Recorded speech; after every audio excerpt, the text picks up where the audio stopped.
하나님께서 에스겔을 선지자로 부르시고 그리고 그에게 환상을 보여주시고 회복의 메시지를 들려주셨습니다. 에스겔은 희망의 예언자입니다. 굉장히 미래를 밝게 소개를 해주고 있습니다. 그렇다고 해서 그가 살고 있던 환경과 형편이 그렇게 낙관론을 펼 수 있는 상황은 아니었습니다. 정말 힘들고 어려운 상황 속에 이 밝은 미래를 예언했던 사람입니다. 어떻게 그가 이렇게 긍정적이고 낙관적인 미래를 제시하게 되었는지, 그가 본 그 환상의 의미는 무엇이고 오늘 우리에게는 어떤 의미가 있는지 함께 살펴보는 시간들이 되기를 바랍니다. 첫 번째는 역사적 배경입니다. 우리가 이 역사적 배경을 좀 이해해야 이 에스겔의 환상의 의미를 알 수가 있습니다. 이스라엘이 남북으로 나뉜 거는 여러분 잘 아시잖아요. 그래서 북쪽은 이스라엘, 남쪽은 유다. 근데 북쪽 이스라엘은 일찌감치 멸망했어요. 남쪽에 유다만 남았습니다. 그런데 유다가 결국은 이 느부갓네살이라고 하는 왕이 침공을 하면서 멸망을 당하죠. 그 멸망당할 때의 마지막 유다의 새 왕의 이름이 여호야김, 여호야긴, 시드기야 이렇게 돼요. 요건 이제 왕 이름 이렇게 읽다 보면 제일 마지막에 나오는 세 사람 이름이에요. 여호야김, 여호야긴, 그리고 시드기야. 그러면 첫 번째 느부갓네살이 침공을 했을 때는 여호야김 왕 때예요. 와가지고 침공을 하고 그리고는 이제 포로들을 끌고 갔는데 그때 끌려갔던 사람 중에 다니엘 선지자가 포함이 되어 있습니다. 근데 이제 이 여호야김이 왕이 됐던 건 애굽을 등에 업고 왕이 됐었거든요. 그래서 침략을 받았을 때 항복 그랬는데 빠지고 나니까 배반을 해요. 그러다가 여호야김이 죽고 그 아들 여호야긴이 왕이 됩니다. 그런데 여호야긴이 왕이 되자마자 느부갓네살이 그 배반한 유다를 다시 징벌을 하기 위해서 두 번째 침공을 해요. 그때 와서 침공을 하고 한 10,000명 정도를 포로로 끌고 갑니다. 그 포로 중에 에스겔이 들어가 있는 거예요. 아마 에스겔이 20대 한 초반 정도 되었을 때 포로로 끌려간 것 같은데 그때 그 10,000명 정도가 이제 느부갓네살에 의해서 바벨론의 포로로 끌려갑니다. 근데 가서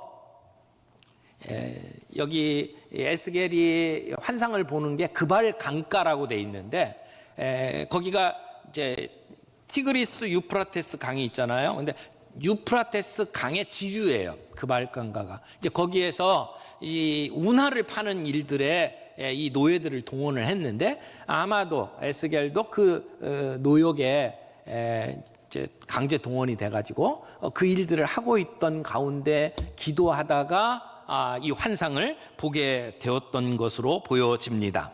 근데 그때 끌려갔던 사람들이 마음속에 이런 생각을 가지고 있어요. 이게 길지 않겠지. 한 1, 2년 이러다가 다시 고국으로 돌아가겠지라고 하는 생각을 가지면서 살아가고 있었는데 근데 소식이 들리는 거예요. 느부갓네살이 다시 세 번째 그 예루살렘을 침공을 하고 그리고는 이제는 완전히 쑥대밭을 만들어 놓은 거예요. 그러니까 예루살렘 성은 다 완전히 무너지고 그리고 성전이 완전히 회파가 돼버리는 그러한 상황이 돼버린 거죠. 그 소식을 들었을 때에 그 이전까지는 나름대로 막연하게 우리는 다시 돌아갈 거야 앞으로 잘 될 거야. 거짓 선지자들이 그들의 마음속에다 그런 희망을 불어넣었었거든요. 그런데 완전히 망해버린 거예요. 그러니까 소망을 가지고 살아가던 이 유대 포로들이 얼마나 낙담이 됐겠어요. 마음이 물녹듯이 다 녹아버리고 그리고 이제는 절망에 빠진 겁니다. 그때 하나님께서 에스겔에게 이 환상을 보여주셨어요. 근데 이 환상을 본 에스겔은 남들이 못 보는 걸 봤잖아요. 회복되는 걸 보잖아요. 그러니까 얼마나 기뻤겠어요. 많은 사람들은 소망을 이제 다 잃어버리고 이제는 절망 가운데 있는데 에스겔이 그 사람들에게 희망이 있다고 이야기를 하는 거예요. 하나님 우리를 다시 살려주시겠다고 약속했다는 거예요. 저 무너진 예루살렘 성전을 다시 재건할 거다라고 이야기를 하는 거예요. 그러니까 사람들의 눈에 보면 미친 사람일 거예요. 생각을 해보세요. 지금 다 낙담하고 아무것도 보이지 않는 그러한 상황 속에서 하나님이 우리를 회복시킬 것이라고 외롭게 외치는 그러한 에스겔의 모습을 오늘 우리들이 보게 되는 거죠. 근데 이제 하나님이 보여주신 환상이 이 에스겔 40장부터 이어집니다. 40장부터 나온 내용을 보게 되면 이제 하나님께서 예루살렘 성전을 보여주셔요.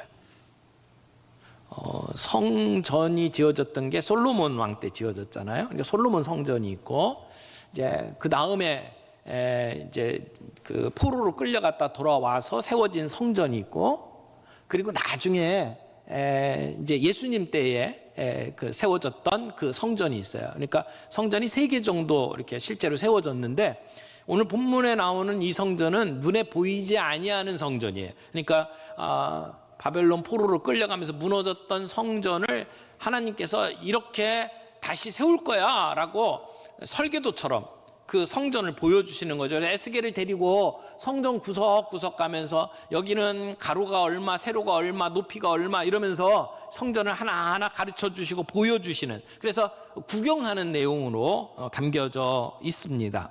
근데 성전 구경을 다 한 후에 오늘 우리 47장 1절을 보게 되면 이제 에스겔이 성전 문에 도달하게 됩니다.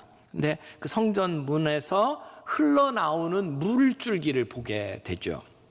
그래서 그 문지방 밑에서부터 물이 스며 나와가지고 그래서 동쪽으로 흐르기를 시작을 하는데 이게 점점 물이 많아지는 거예요. 그래서 가면 갈수록 그 물이 발목에서 무릎까지 차고 그 다음에 허리까지 차고 그리고는 사람이 건널 수 없을 만큼의 큰 강을 이루고 있다라고 하는 것을 오늘 이 에스겔이 보게 되죠. 성전 안에는 하나님의 영광이 임하고, 그래서 그 성전 안으로부터 바깥으로 생수의 강이 흐르고 있는 모습의 환상입니다. 근데 이 환상을 보면 요한계시록에 나오는 환상하고 아주 비슷한 것을 보게 되죠. 요한계시록 22장 1절, 요한계시록 제일 뒷부분에 가면 요한이 본 환상이 이렇습니다. 또 그가 수정같이 맑은 생명수의 강을 내게 보이니 하나님과 및 어린 양의 보좌로부터 나와서 길 가운데로 흐르더라. 강 좌우에 생명나무가 있어 12가지 열매를 맺되 달마다 그 열매를 맺고 그 나무 잎사귀들은 만국을 치료하기 위하여 있더라. 우리가 조금 아까 읽었던 에스겔의 환상과 거의 같은 환상이 나타나는 것을 보게 됩니다. 이 문지방에서 물이 흘러나오는 그러한 그 상황 속에서 에스겔을 인도하던 천사가 자를 가지고 잽니다. 문지방에서부터 시작해서 1000척을 쭉 쟀어요. 그 1000척이 요즘 우리의 사용하는 그 도량으로 환산을 하면 520m 정도 돼요. 그러니까 500m면 꽤 멀잖아요. 그렇게 가서 1000척을 재고 그때 물이 어디까지 찼어요? 물이 발목에 올라올 정도예요. 그리고 다시 1000척을 재니까 그 다음에는 물이 무릎까지 올라와요. 또 천사가 쟀어요. 1000척을 재니까 그 다음에는 물이 허리까지 차고, 다시 1000척을 재니까 그때는 사람이 건너지 못할 물이 되었다라고 이야기를 하는 거예요. 그러니까 4000척 만에 물이 기하급수적으로 늘어서 사람이 키를 넘기는 그러한 강이 되었다라고 하는 것이죠. 그런데 그냥 물만 있는 게 아니고 홍수난 것처럼 물 난 게 아니고 그 강 옆에는 각종 나무가 아름답게 열매를 맺고 있는 모습으로 보입니다. 그러니까 그 안내하던 천사가 이 에스겔에게 6절에 보면 인자야 내가 이것을 보느냐라고 물어보죠. 그 얘기는 야 좀 봐라 얼마나 멋지냐 뭐 이렇게 이야기를 하는 것 같습니다. 중요한 것은 그 주변에 세워진 그러한 나무들이 무성하게 자랐고 거기에는 열매들이 맺혔고 그리고 그 잎사귀는 치료제로 사용을 하고 있는 그러한 모습을 이야기를 합니다. 8절에 보면 그가 내게 이르시되 이 물이 동쪽으로 향하여 흘러 어디로 내려간다고요? 아라바로 내려가서 그 다음에 어디에 이르러요? 바다에 이르니니 이 흘러내리는 물로 그 바다의 물이 되살아나리라 라고 이야기를 해요. 여기 아라바를 거친다고 했는데 이 아라바는 사해 남쪽에 있는 광야입니다. 사막이에요. 여러분 이스라엘 그 성경 지리 답사를 갔다 오신 분들은 그 지역을 이렇게 지나왔기 때문에 얼마나 황량한지 아마 아실 거예요. 사람이 살 수 없는 땅, 정말 황량하기 그지없는 땅입니다. 근데 거기를 거쳐 가지고 그래서 바다까지 이르는데, 그럼 바다는 어떤 바다일까요? 그게 사해 바다죠. 사해의 사자가 죽을 사자예요. 그래서 죽은 바다입니다. 얼마나 죽은 바다냐면 물이 염도가 너무 높아가지고 고기가 살 수가 없어요. 보통 바닷물이 3.5% 정도 된다고 이야기를 합니다. 근데 사해 바다는 염도가 20%예요. 그래서 살 수가 없는 거죠. 여행 갔다가 그 사해 바다에 몸을 담가 보신 분들 있잖아요. 저도 지난번에 갔을 때 거기서 수영을 했는데 수영을 할 줄 몰라도 떠요. 이렇게 힘만 놓고 있으면 그냥 이렇게 떠요. 근데 저는 이 몸이 따가워서 더 이상 있을 수가 없더라고요. 이게 몸 피부가 약한 사람이라서 이 그 염도가 너무 높으니까 나중에는 막 따갑더라고요. 그래서 할 수 없이 나왔는데 그 사람들이 그냥 붕붕 뜰 정도의 염도를 가지고 있고 거기는 생물이 살 수가 없는 곳입니다. 그런데 이 바다에 지금 이 생명의 강이 흘러가는 거예요. 그래서 물이 섞이는 거죠. 그러면서 그 물이 이 바다를 바꿔놓는 거예요. 그래서 바다가 살아났다고 이야기를 합니다. 10절 보세요. 또 이 강가에 어부가 설 것이니 엔게디에서부터 에네글라임까지 그물 치는 곳이 될 것이라. 그 고기가 각각 종류를 따라 큰 바다의 고기같이 심이 많으려니와. 여기 엔게디가 나오죠. 이 엔게디는 사해 바다의 서쪽에 있는 땅이에요. 그러니까 서쪽은 지금 이제 이스라엘 땅이죠. 그리고 여기 나오는 에네글라임이라고 하는 곳은 사해 바다의 동쪽에 있는 땅이에요. 지금으로 이야기하면 요르단이 가지고 있는 땅이에요. 그러니까 사해 바다 서쪽에서부터 동쪽에 이르기까지 어부들이 와서 고기를 잡는 곳이 될 것이다 라고 이야기를 하는 거죠. 고기가 없는 바다에 생수가 들어가고 거기에 고기들이 살기 시작을 하고 그리고 고기를 잡는 어부들이 그곳에 있게 된다는 거죠. 그리고 12절에 보면 강 좌우 가에는 각종 먹을 과실나무가 자라나서 그 잎이 시들지 아니하며 열매가 끊이지 아니하고 달마다 새 열매를 맺으리니 그 물이 성소를 통하여 나옴이라. 열매는 먹을 만하고 잎사귀는 약재료가 되리라. 이렇게 이야기를 하고 있습니다. 여기 늘 먹을 수 있는 과일이 사시사철 12달 내내 열매를 맺고 그리고 그 잎사귀들은 약재로 사용을 한다. 근데 이렇게 가능했던 이유가 뭐냐? 여기 12절에 보니까 그 물이 성소를 통하여 나옴이라. 성전에서 나왔기 때문이다. 여러분 지금 에스겔이 보는 환상이 뭐예요?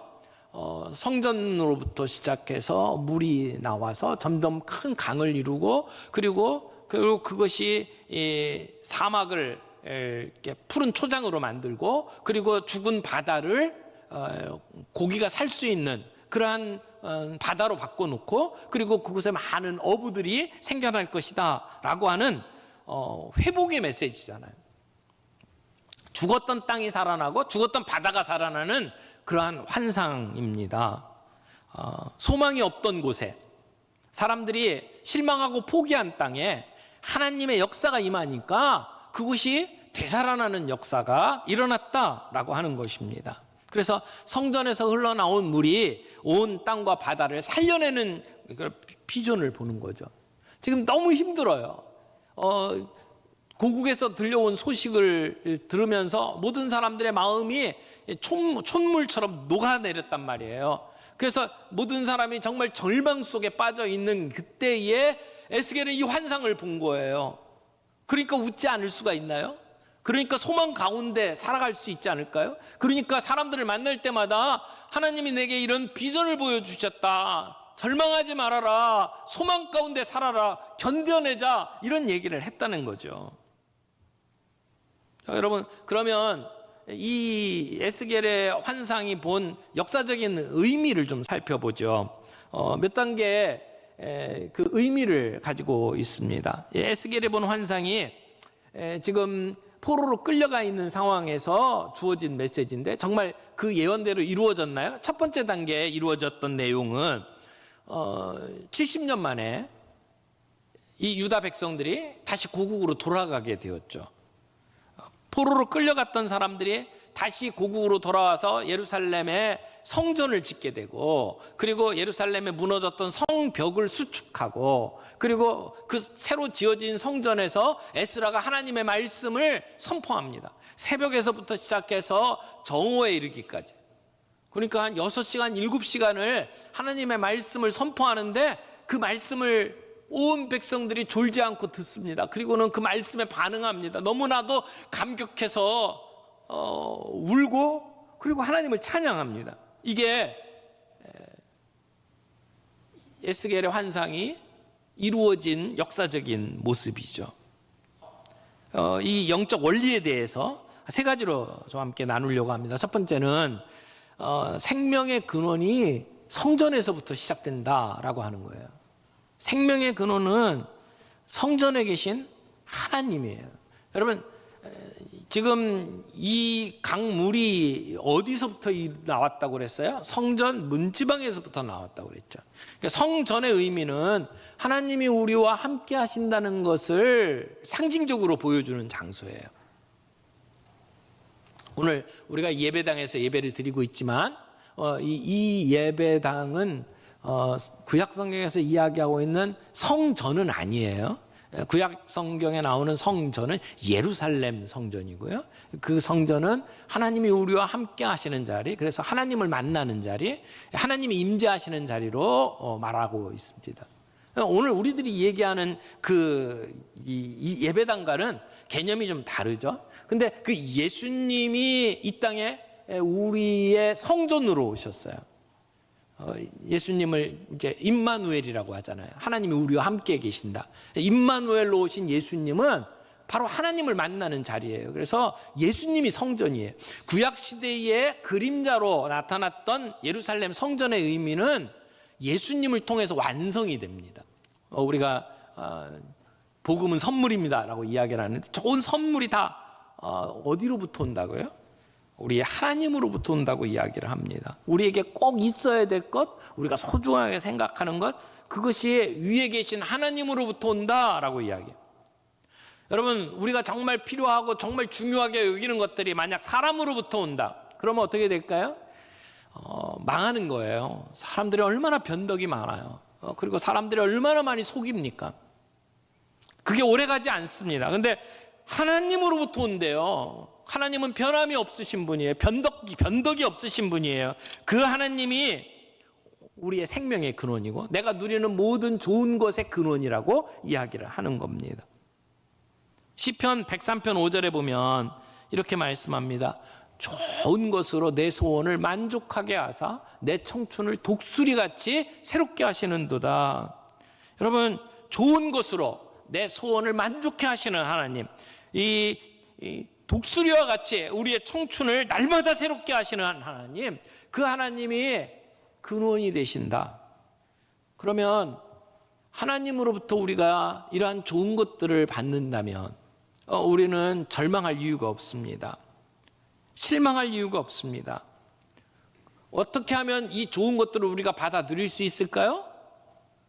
그 하나님 중심으로 살아가면, 성전 문지방에 흘러나오는 것으로 온 세상을 치유하시고 회복시키셨다면 오늘 우리의 관심은 성전에 가 있어야 돼요.